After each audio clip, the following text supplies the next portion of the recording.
일단 무조건 숙면이 안 됐다고 보시면 돼요. 잠의 원리는 회복이라고 그랬잖아요. 어떻게 보면 뇌 신경세포 안에 독소들이 많이 쌓일 수 있는 조건을 갖추고 있기 때문에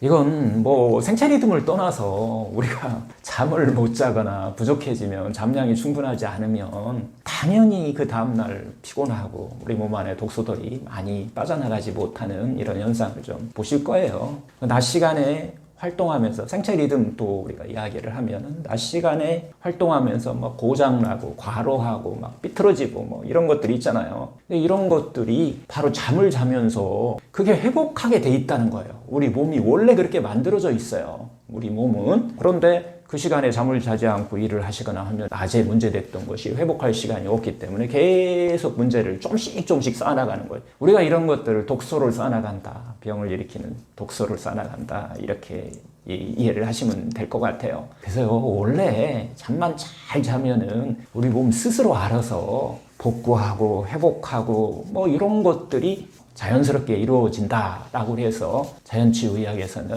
그런 얘기를 많이 해요.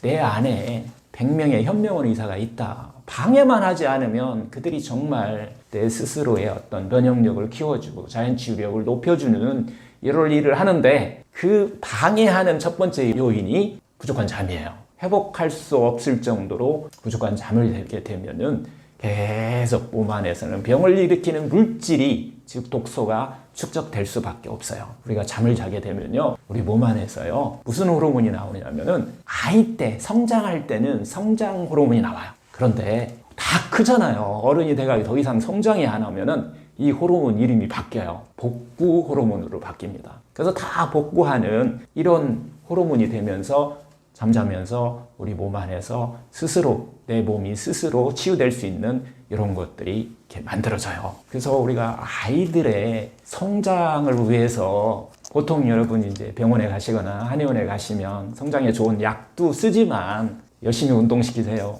그리고 저녁에 빨리 재우세요. 이게 바로 이런 원리예요. 낮에 막 고장 내놓는 거예요. 막 운동하고 해가지고서. 그리고 나서 저녁에 잠을 푹 자면 아이들은 성장 호르몬이 나오게 되면서 키도 같이 크면서 몸이 건강하게 회복되는 이런 것들을 우리가 임상에서도 좀 볼 수 있는데요. 하여튼 이 잠이 부족하면 대표적인 질환은 노인성 질환 같은 경우도 그렇고 젊은 사람들도 그렇고 일이 많아서 안다는 사람도 있고 또 정말 잠이 안 와서 불면으로 오시는 분들이 있는데 그런 경우는 대체적으로 뇌 신경세포 안에 독소들이 많이 쌓일 수 있는 조건을 갖추고 있기 때문에 어떤 뇌질환에 파킨슨이라든가 이런 치매라든가 이런 거에 좀 많이 노출되어 있다라고 하는 이런 것들을 좀 아시고 그걸 해결하는 방법을 빨리 좀 찾으셔야 된다라는 얘기를 좀 드리고 싶어요. 이 잠 나오니까 그리고 독소 나오니까 이 불면에 대해서 또 이야기를 안고 갈 수가 없어요. 불면 정말 현대인들이 의외로 불면 때문에 고생하는 사람들이 많아요. 숙면을 못 취하는 거. 불면이냐 아니냐는 그냥 자기가 알아차리는 것은 너무 심플해요. 아침에 자고 일어났더니 개운하지 않다. 기운이 산뜻하지 않고 개운하지 않다. 뭔가 좀 일어나기 싫다 이런 생각이 들게 되면 일단 무조건 숙면이 안 됐다고 보시면 돼요. 잠의 원리는 회복이라고 그랬잖아요. 어떻게 보면 죽었다가 살아난 거예요. 그러면 얼마나 행복한 일이에요. 얼마나 기쁜 일이고 얼마나 에너지가 생기는 일이에요. 그런데 숙면이 안 되면 그런 작용이 좀 떨어지게 되죠. 불면이다 라고 하면 치료하는 방법은 어떻게 보면 정말 심플해요. 제가 임상에서 치료를 해보면 잠만 잘 자게 하면 피로의 어떤 문제라든가 특히 번아웃의 문제라든가 이런 문제들을 쉽게 해결할 수가 있는데요. 어떻게 보면 잠을 못 자시는 분들은 뇌 신경세포가 그렇게 이야기하는 거예요. 약 주세요가 아니라 그렇게 살지 마요. 좀 릴렉스하게 살아. 긴장된 삶을 좀 내려놓으라고 하는 이런 뇌 신경세포의 하나의 언어예요. 그걸 우리가 잘못 알아차려가지고서 계속해서 그냥 피로라든가 잠을 자기 위해 그거 개선하기 위해서 정말 또 막 집착의 마음으로 또 뭔가를 열심히 노력해서 이렇게 하는 것들이 계속해서 불면을 빠지게 되는 원인이 된다라고 보시면 될 거예요. 과학자의 논문, 의사의 논문에 의하면 우리나라 사람의 한 90%가요. 번아웃된 상태가 됐대요. 그래서 쉽게 얘기하면 번아웃이라는 것은 그 회복 기능이 좀 떨어졌다는 거예요. 즉 잠을 숙면을 못 취한다는 얘기가 되거든요. 이것은 뭐 우리나라뿐만 아니라 뭐 togo도 마찬가지죠.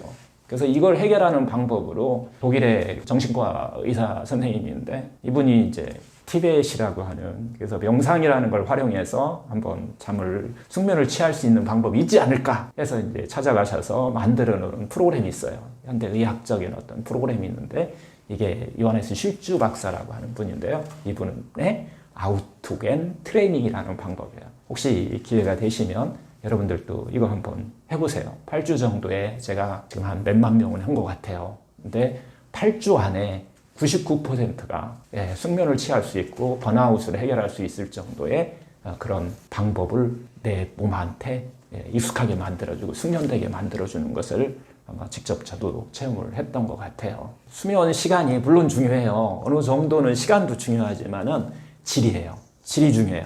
그 질이 가장 핵심적인 포인트는 자기가 알아차리는 거예요. 아침에 일어났을 때, 잠자고 일어났을 때 개운하냐, 개운하지 않냐, 비포, 애프터를 한번 확인하는 거예요. 이것에 따라서 더 큰 영향을 미치는 거지 많이 잤다, 적게 잤다 하는 것보다는 그게 더 큰 영향을 미친다고 보시면 돼요. 일단 과로하면은 과거에는 뼈 빠지게 일해서 우리가 등골 빠지게 일한다고 그러잖아요. 정말 등골이 휘어요. 이걸 우리는 옛날에 과로를 했어요. 육체노동적인 과로였는데 그래서 이제 문제가 생기는 것이 어떤 척추의 문제들, 관절의 문제들. 과로하면은 나타나는 현상들이에요. 몸에 불균형 상태가 초래돼요. 이러면서 여러 가지 통증이 나타나는 원인이 되게 되는데요. 요즘은 육체노동보다는 어떻게 보면 정신적인 문제들이 더 많아요. 정말 5만 가지 생각을 하루에 계속 쉬지도 않고 해요. 하루 종일 쉴 틈 없이 이렇게 생각들을 이렇게 많이 하다 보니까 정신적으로 긴장된 삶을 살면서 과로가 누적되는 이런 상태라고 보시면 될 것 같아요. 그래서 이 통증뿐만 아니라 어떤 정신적인 어떤 괴로움이라고 우리가 표현하는 이런 거에 많이 시달리게 되는데요. 이것이 결국은 우리 몸을 다시 또 아프게 만드는 이런 원인이 되는 것이죠. 번아웃된 사람들이 우리가 한 90%가 번아웃 된다라고 했는데 번아웃 같은 현상들을 만들어요. 물론 만성 피로가 쌓이면서 이제 번아웃 증상이 나타나게 된대. 그래서 이게 이제 좀 알아차릴 필요가 있어요. 자기 자신이 어떤 사람은 정말 그렇게 하면서도 자기가 그렇게 생활하면서도 긴장된 삶을 살면서도 본인이 내가 과로하고 있지 않다라고 이렇게 생각하시는 분들이 많아요. 그러면 해결 방법이 없어요. 그랬을 때 우리 몸 안에 나타나는 하나의 증상을 자기의 어떤 몸에서 나타나는 증상을 좀 한 번씩 되돌아보고 자기 몸을 한번 장량하게 한번 바라보시면은 나타나는 증상들이 있어요. 이게 첫 번째요. 우리가 이게 독소 1단계라고 얘기해요. 1단계에 되면은 첫 번째 부종이 오게 돼 있어요. 특히 하지 부종이 오거든요. 하체에 부종이 오는데 여러분들 부종이 왔는지 안 왔는지 잘 모르는 경우가 되게 많아요. 자기 자신을 한번 체크해 보는 거예요. 자, 부종은요. 심플해요. 양말 신으시잖아요. 양말 자국이 있는지 없는지를 확인하시면 돼요. 그러면 양말 자국이 있어가지고 그 양말 자국이 좀 오래 지속된다라고 하면은 하체가 부종이 온 거예요. 이걸로 내가 이제 문제가 시작됐다. 이거 미병입니다. 미병 상태예요. 검사상에 안 나온다는 거예요. 이 정도 되면은 내가 과로가 시작되고 첫 번째 그걸로 인해서 이제 병이 시작됐다. 부종이라고 하는 그렇게 이해를 하시면 돼요. 특히 이제 과로를 해서 두 번째 이제 독소 2단계 상태가 들어가면은 이때 들어가서 이제 만성 피로가 나타나요. 좀 전에 얘기했던 번아웃 증상이 나타나고 불면, 공황장애 막 심해지면서 이런 것들이 막 줄줄줄줄줄 온다는 거예요. 여기까지도 검사상에서 잘 안 나옵니다. 독소 3단계 정도 되면은 이제 때야 가야 여러분들이 나 뭔가 이상해. 자세히 봐야 이게 알 수 있는 것들인데 관절이 아프고 근육통이 오게 되고 이런 현상들이 각종 통증으로 나타나는 거예요. 이 통증 무슨 소리라고요? 세포가 나한테 바꿔달라라고 하는 신호예요. 그렇게 살지 마. 조금 더 릴렉스하게 살아라 라고 하는 그런 언어다라는 표현을 제가 항상 하고 있는데요. 이렇게 해서 이제 독소 3단계, 독소 4단계까지 가면은 만성염증으로 가는 거예요. 그러면서 대사성 질환, 이런 것들이 류마티스 관절염, 섬유근육통 이런 것들이 쭉 나타나게 된다는 거예요.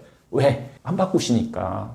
계속해서 세포는 얘기를 했는데도 불구하고 여러분들이 바꾸지 않으니까 세포가 더 강력한 것으로 좀 바꾸라고 계속 원호를 표시해 주는 거라는 거죠. 독소 5단계 가면은 결국은 암이라고 하는 너 이렇게까지 얘기했는데도 몰라? 이제는 생명하고 관련돼 있는 이렇게 표현을 해준다는 거예요. 이런 것들이 어떻게 보면 우리가 과로가 시작돼서 유발되는 질병이 일어나는 하나의 과정이라고 이렇게 보시면 돼요.